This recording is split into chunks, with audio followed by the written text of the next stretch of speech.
So thanks so much everyone for being here. We apologize for the sudden change in delivery, but we had some difficulties on Facebook Live and here we are on Zoom. We're going to be posting this recording for everyone to see.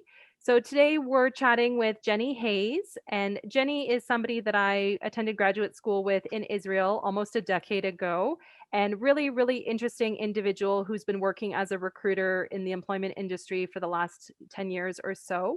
And one of the things that prompted me to invite Jenny on to chat was I saw a post that she had made on LinkedIn a few weeks ago talking about the experience that she has as a recruiter, where different job seekers reach out to her and say, but what jobs do you have available?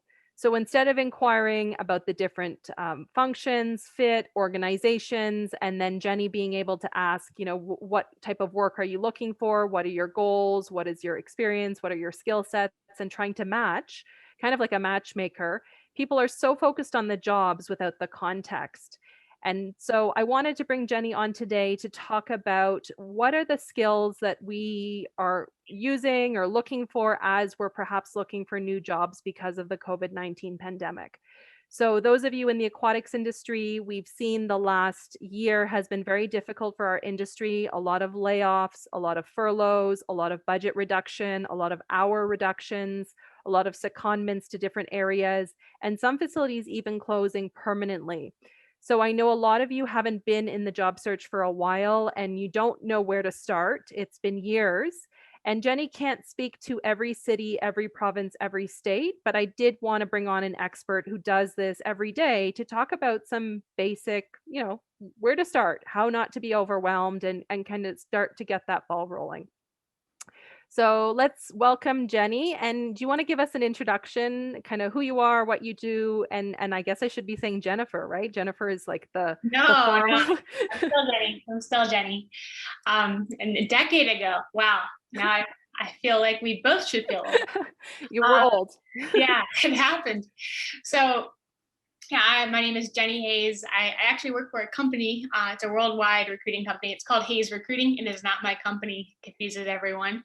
Uh, but we specialize in a number of areas. I happen to now be recruiting specifically in construction management, which might sound like it's very irrelevant to what you do. I understand that. I've recruited in other industries in the past, and um, actually found my role as a recruiter through a networking event, which I'm sure we'll talk a lot about.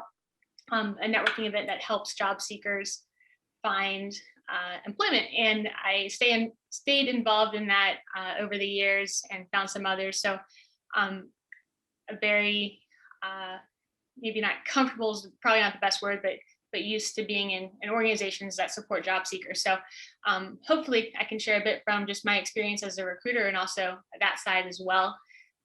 Because most of the things we struggle with are actually very similar. Uh, the positions always they don't matter as much, but the process is very similar across the board. Can you talk about the process? Because I've never been involved with like being recruited or headhunted. What is that? What is that process? Because I think there's a lot of misconceptions what it is or was it isn't. Like, is it only for CEOs or like can regular people use a recruiter? How does that work?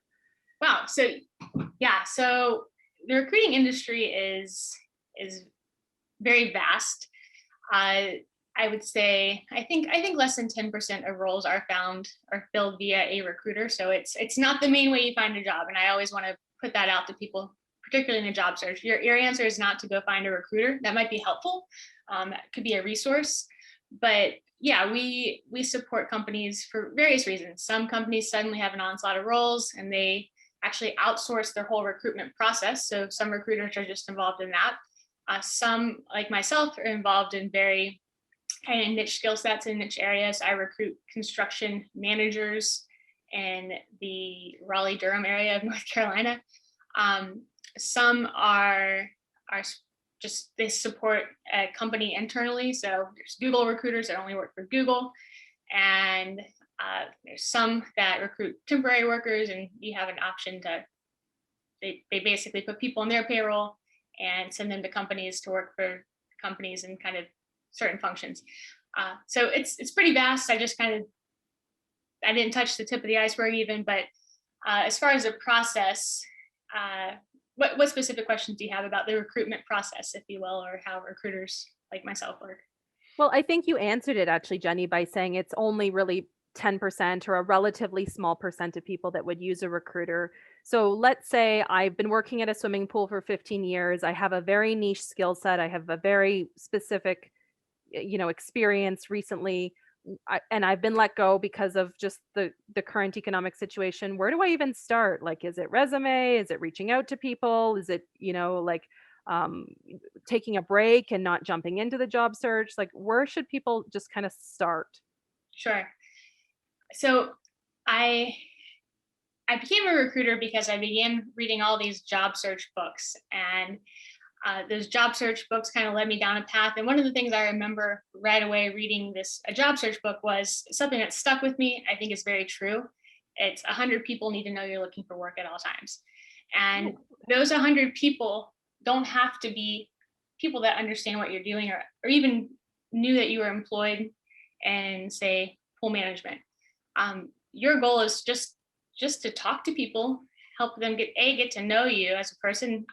Your network, you don't necessarily have to expand it. You probably have a network that you're not tapping into, but you want them to know you're looking for a job, because you want to be top of mind when conversations happen at the coffee shop, or in COVID, I guess, over On video. Zoom. Yeah, whatever it is. You want someone to remember, hey, I was talking with Katie the other day. I'm not exactly sure what she does, but I think, let me give you her number just in case she can help. And that's where most jobs are landed. So your network is important, and you going back to your old coworkers is great. Even coworkers you haven't spoken to in 10 years. Katie and I haven't talked to each other in a few years. It's usually exciting to get a call from somebody knew well, especially years ago. Family members, friends, past classmates, anyone that is outside of your current life can be helpful.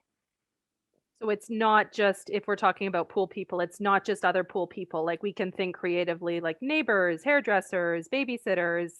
Anybody should know that we're looking. And what about, do they have to know how we work or what we do? Yeah, great question. And sorry, I'm at home. The COVID life.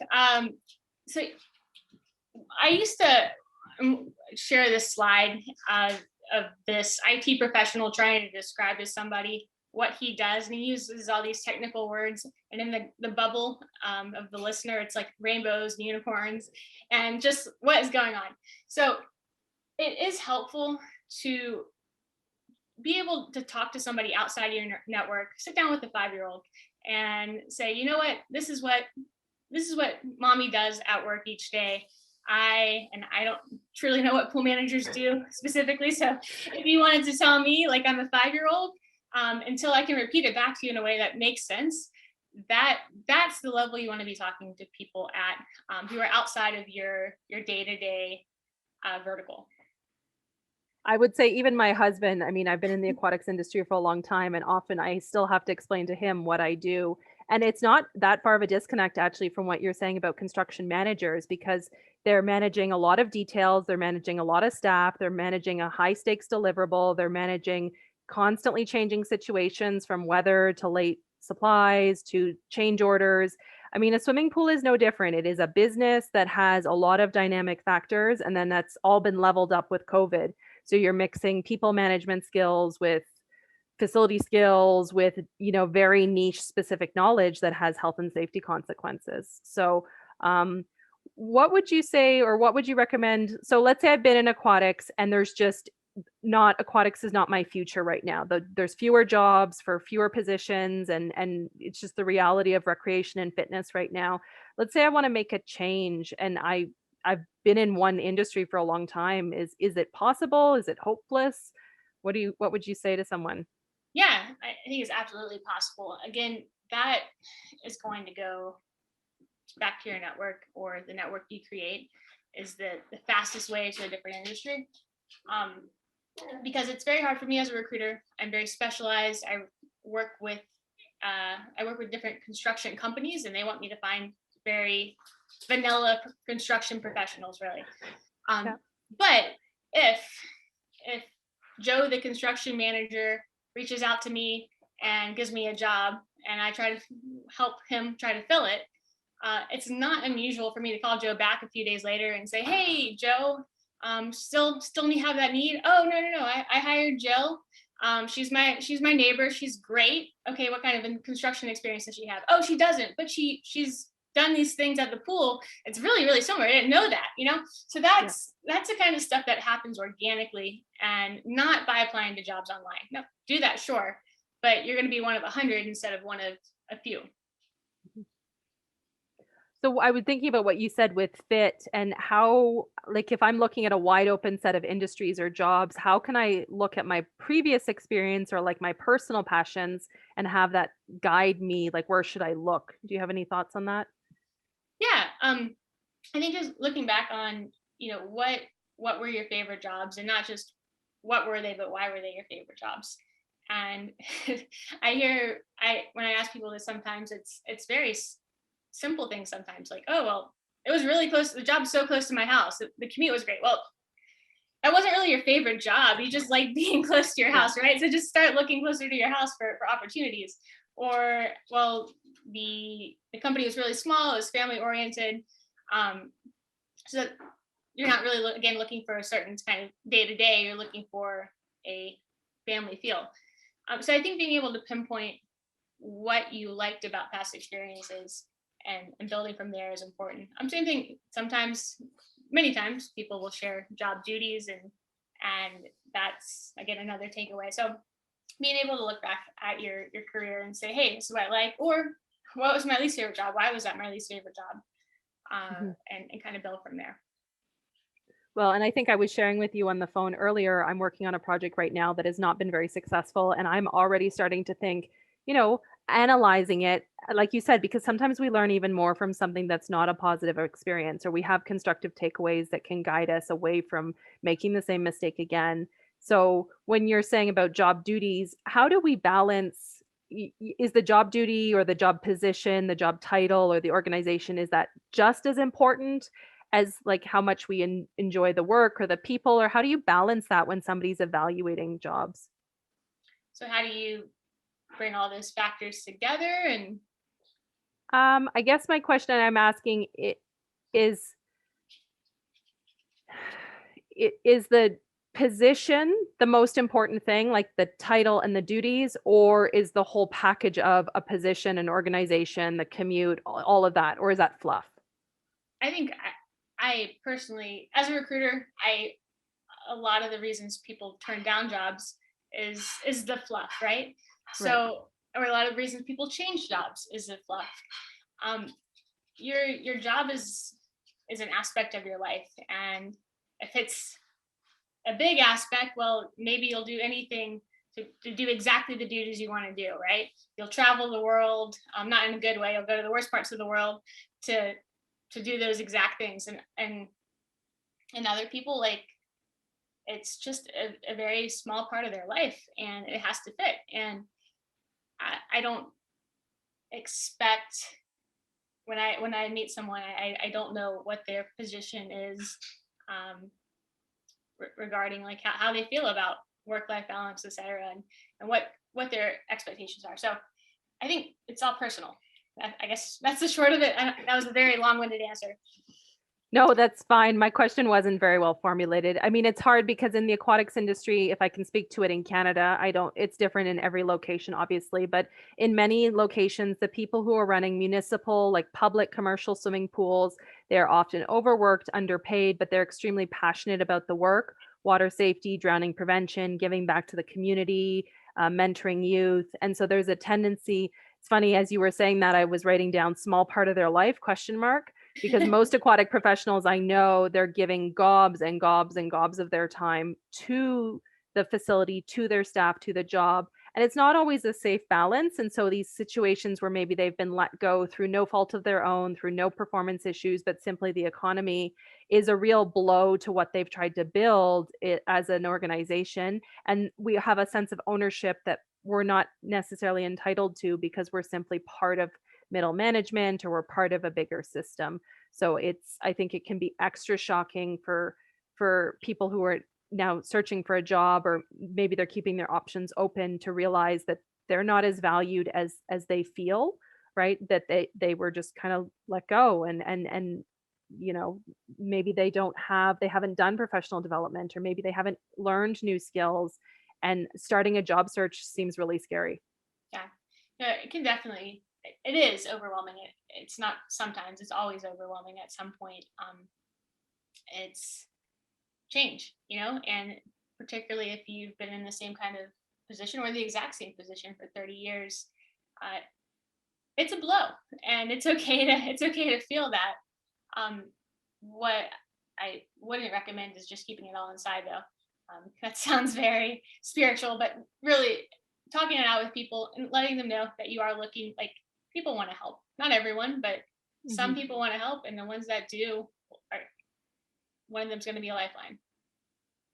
So I want to circle back to what you were saying about applying to jobs online and kind of go from there. So networks are big. We let everyone know that we're searching. We start with that. But then, especially, I'm a doer, right? I feel good if I'm doing something constructive. Is it worth sending out online applications? Are we cold calling? Are we just posting our resume? Are we using LinkedIn? What do you think? Yeah. Yes and yes. I yes, you the best way to get an interview for a job you apply for is if you very qualified for it. So if you are a pool manager and you're applying uh, to be a project manager in Raleigh in construction, you live in Toronto and you're applying to a position in North Carolina for something completely unrelated, I'm just gonna click through. I'm not even gonna. Mhm. We really spend. You hear the saying like 6 seconds. I don't spend 6 seconds on resumes like that. That's Right. 5 seconds of my time. Just okay. Um, so if you are applying for jobs, I say apply strategically. I don't want to create gender differences here, but I think some women, they think they have to have every qualification. You don't have to have every qualification listed unless it's a very specialized position, particularly within the government. Sometimes there's some check boxes you have to make. Um, but yeah, if you think that your qualifications make you more qualified for the job than say 95% of the population, go for it. But if uh, if you're just applying to jobs all day, that's not gonna it's not gonna save you. You mentioned LinkedIn. You mentioned job boards. 100% in favor of having a full LinkedIn profile. 100% in favor of posting your resume on a few job boards, particularly if you're not in work, or not working. Indeed, Career Builder, a bit here. I'm not sure so much about. Yeah, same here. Yeah, they're good aggregators. I find too, if you don't want to be checking 15 different websites every day, some of them will aggregate. For our industry, typically the highest level of management, so aquatics manager, rec manager, community services, as well as the municipal boards are going to be the main landing pages to find those types of jobs. Yeah, yeah, I would definitely do online stuff. But as a doer, Katie, I would also say it, it it's not just applying. That's not the only thing you can do application wise. Like, if you're a doer, it could be, well, I need to tell 5 new people today that I'm looking, and they can be maybe, if you're very bold, kind of cold emails. I'm going to write to this municipality and just introduce myself, or I'm just going to reach out to 3 friends I haven't spoken to in a while and just try to catch up Hmm. and check. You can make a kind of a strategic day of Yeah. seeking for a job. And then, even I think for people who are looking for work, things get really overwhelming. Um, so creating a plan for the day, doing it, and then being done is Yeah. another thing I'd recommend. Yeah, I absolutely agree because you can start to really think about the stress, financial, emotional, other things going on. The pandemic is going to be a layer for a lot of people, potential family illness, and just like you said, making it a day. So it's a regular 8 hour day, 7 hour day, and you're not doing things at night or evenings when you're emotional, or it's going to be time stamped 2 in the morning, right? That you're making responsible decisions in the light of the day, as it were. I have a question about cover letters versus resumes in this digital world where we're sending in a lot of, well, we're sending in digital applications. Does someone like you or anybody screening, are they reading the cover letter? Are they reading the resume? Where do you find, is it worth time making a nice cover letter? Uh, so recruiters are going to have different answers to this question. 8 out of 10 are going to say, "Don't worry too much about the cover letter." I'm in that eight, or that 80%.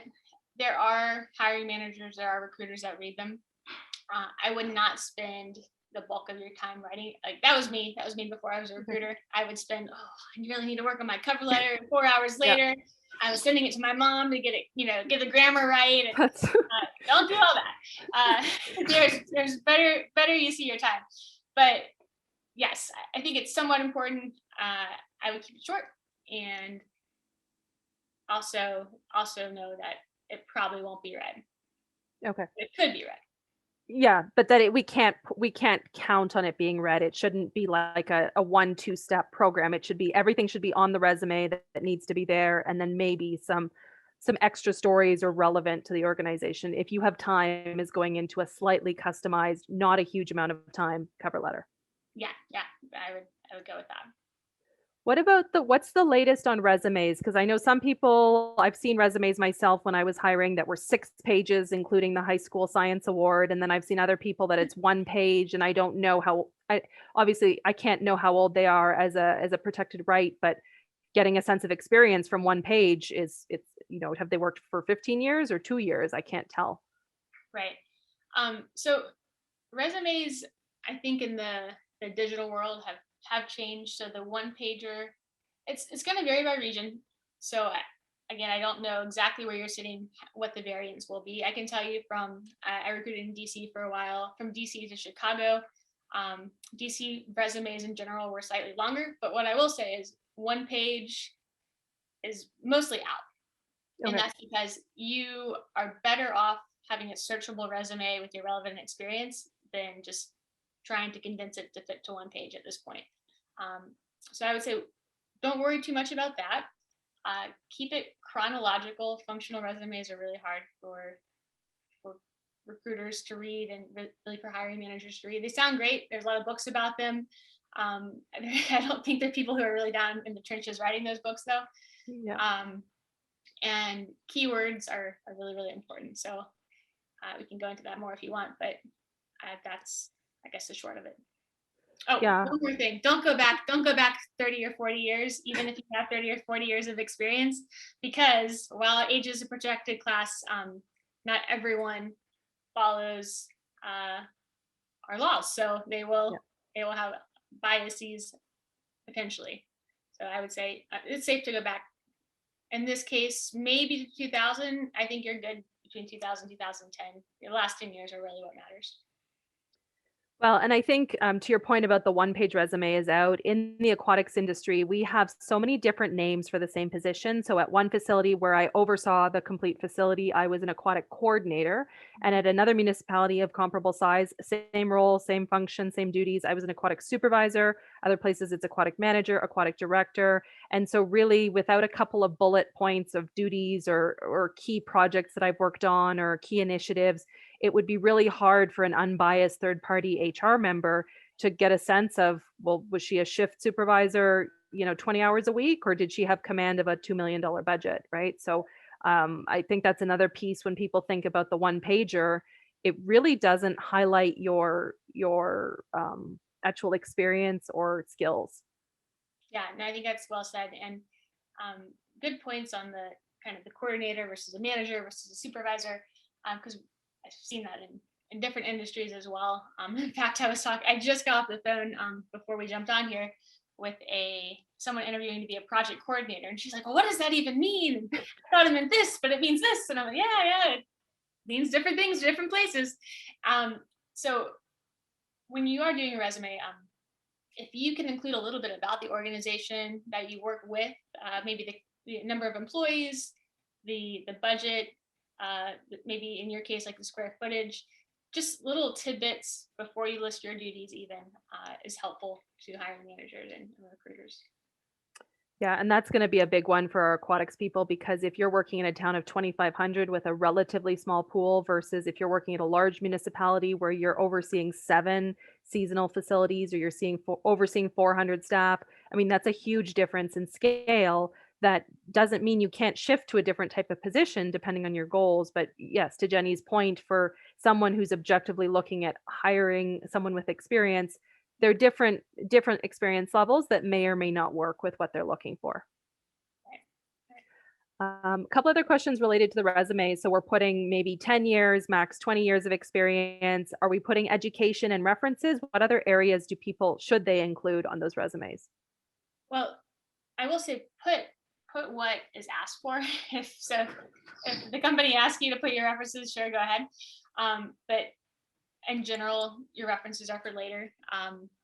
Some recruiters I know will, oh, references. Oh, that person looks really good on their reference. I'm gonna call this person instead. You probably don't want them to run down that rabbit hole.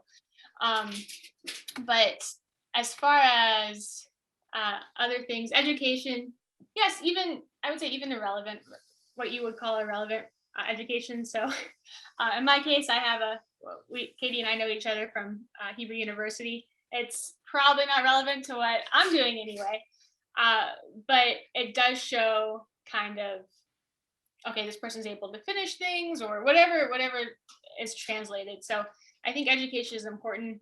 If it's not immediately relevant to your role or not within the last 6 years, 5-6 years, I'd put it at the end.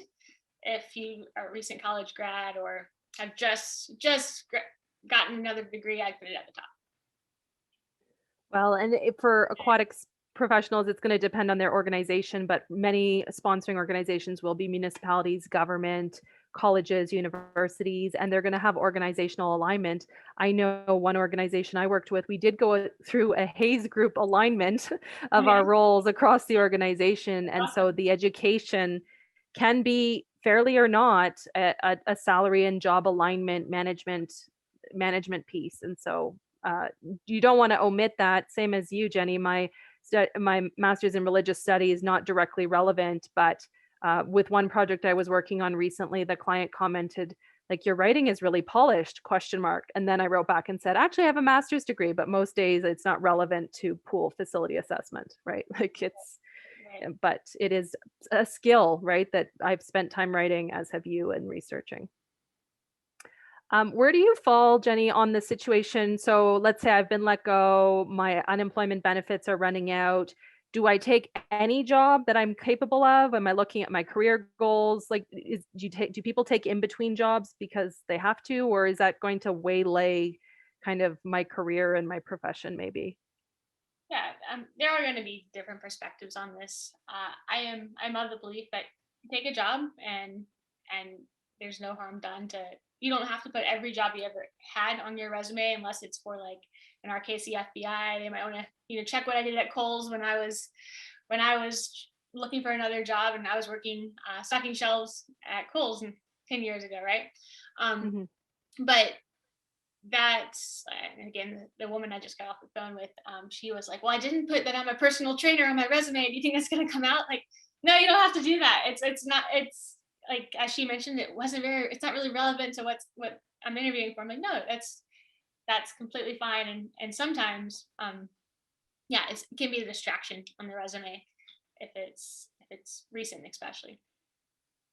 What about, I'm thinking a lot of aquatic professionals, they will have multiple facilities that they work at simultaneously, similar to that fitness person, contract instructor, coach, aqua fitness instructor. So they're working at, I've seen even 4 or 5 facilities simultaneously. And so to your point, is that a distraction? Would you just say, swim instructor at 5 different facilities? Or how would you resolve that so it doesn't? That's a good question. That's what I would do. I say you've done that for 5 years, from 2015 to 2020, and I would list whatever it is, pool manager at da da da, and then list those underneath. Particularly if they do have, if they're all under the same umbrella. Yeah, no, I've definitely seen some resumes for, let's say, an aquatic coordinator, so a beginner management position, and they're literally listing swim instructor pool A, swim instructor pool B, swim instructor pool C, and that's where we're ending up with multiple pages over consecutive years. And it doesn't make them any more or less qualified, but it is really it's quite a lot, and a lot of people won't wade through that. Right, right. I wanted to circle back a little bit to LinkedIn. You mentioned having an up-to-date LinkedIn profile. What kind of key things are you looking for in a LinkedIn profile? Because I'm definitely like I am never on LinkedIn. I'm really bad that way. Yeah. Well, I think recruiters are the ones who are really on LinkedIn, and we live by it. So for us, it's easy to forget that you're not on LinkedIn every day. Um, and for many, I think many profiles are either A, non-existent, or B, very outdated. So one, just keeping it up to date. If you're on LinkedIn and you're looking, there are little things you can check that say, "Hey, I'm open to opportunities," and recruiters pay a lot of money to be able to see that about people. So please just let us know. You can also write in your heading, I'm looking for a career in XYZ, uh, and then really your resume and your LinkedIn, as much as they can, they should reflect each other, if not match. Sometimes you, sometimes you can have more or less, just depending on, you can add media to LinkedIn. So if you're looking for a job, having a long LinkedIn profile will not hurt you. Again, it's a keyword game. You having more will give your friends and hopefully recruiters or whoever's looking reason to stay on your page for a while. I have a dog, and I did not put him away before this call. That's good. Yeah. Oh, yeah. No, I think there's so many things we could talk about. I want to kind of circle towards the end because we've been on here for quite a while, and I do appreciate everything you've shared so far with regards to, you know, kind of what to do as first steps, what are some preliminary things, the network being a big one, and aquatic professionals are huge on network. We're very connected as an industry, whether it's through the Facebook group, Alberta Association of Aquatic Professionals, whether it's Alberta Recreation and Parks Association, National Recreation and Parks Association. I mean, I know lots of aquatic professionals that have left the pool industry and they're still close friends, whether they've gone on to law school, medical school, or any field. And I think that's a great tip is keeping that network open and ear to the ground. And I do think even as a doer myself, it's taken me many years to understand that doing can sometimes not be a checklist, but thinking about an issue or thinking about who to talk to and having conversations like this that may spur creativity or spontaneity. It's not always linear. Okay, so the one thing we haven't talked about is interviewing, and I'm sure we could be here all day. There's so many different schools of thought on interviews, interview styles, matrices for evaluating interviews. But in a nutshell, what are some kind of key tips you give clients or people who are job searchers? So a couple things. One, you want to instill in the interviewer that you can do the job. So give them confidence that you can do the job. Uh, and two, be enthusiastic about it. So I never get feedback that's like, well, he really doesn't seem interested in the job, but I'm just going to bring him in anyway. Like it doesn't happen. Mhm. Um, the other way around does happen on occasion. Well, I don't even know if they're qualified, but I really, really like that person. So I'm going to bring her in, So being enthusiastic and positive is huge. The whole surprise and delight, as much as you can do that in an interview, that's great. Another thing is you're interviewing for the job that is in the interviewer's mind. And if you are in front of a panel or you have a multi-stage interview or you're interviewing with the same person on multiple days, the job you're interviewing for is the one right here, right now. So it's always good to kind of get a refresher. You can look at a job description and think you know what job you're interviewing for. But if you have an opportunity to talk to the interviewer as you're interviewing, Katie, I'm really excited to be on this call. I was just hoping you could tell me a little bit more about the role of the interviewee, and what you expect from